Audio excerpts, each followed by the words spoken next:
Catherine, good morning to you. Always a pleasure speaking to you. What does need to change as far as the research has shown?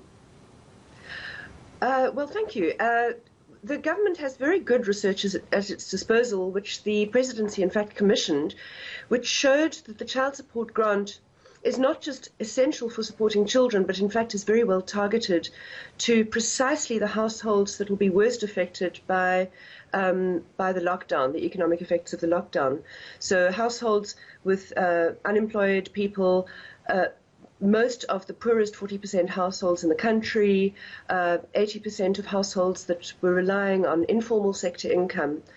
These are also targeted by the child support grant, which is why the recommendation by the economists who did this work for the presidency suggested that a substantial increase to the child support grant, an increase of 500 Rand is what we were originally asked for, would help to provide real financial support to households at this time.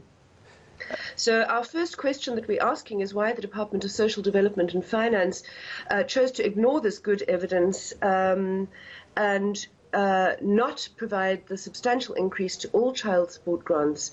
Given the increase in all grants, what economists have calculated now is that around 2 million people will remain below the food poverty line, with the child support grant attached to the caregiver rather than the individual beneficiary, which was announced after the President's statement. That's very important, Catherine, I would like to pick up on, because I think that's where a lot of people are perhaps don't understand how this child support grant works. My understanding, and please correct me if I'm wrong, is that you want to have each child receive 500 Rand instead of each caregiver receiving 500 Rand regardless of how many children they're looking after. That can make a massive difference to a household. Is my understanding correct?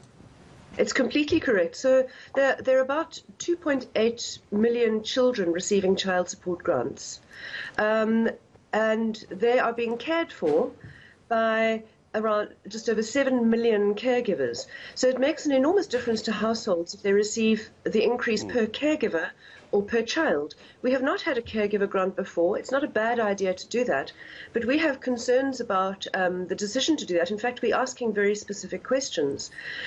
If that 500 Rand increase from June is a caregiver grant, in other words, it's designed to support the caregiver, then where is the increase for the children?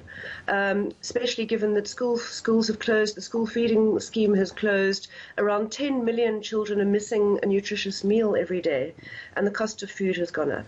Catherine, just before I start saying goodbye to you, I beg your pardon, I don't mean to be rude and interrupt, that was my fault, I apologize. Just before I say goodbye to you, what's the next step for your organization? How do you try and take this argument forward, and who do you take it to? Well, there's a group of organizations, some of the leading NGOs in the social justice sector, who have collectively sent a submission to the Ministers of Finance, the Minister of Social Development, and also the Minister of Women, Youth and People with Disability, to review this, copying the presidency.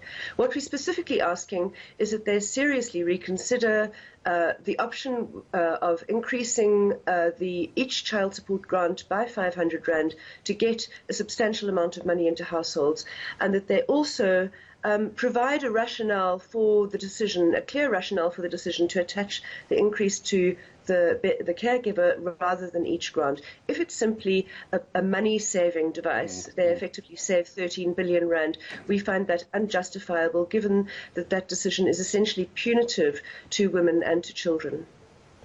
All right. Senior researcher Catherine Hall, thank you very much indeed, from the University of Cape Town's Children's Institute, speaking to us here on ENCA.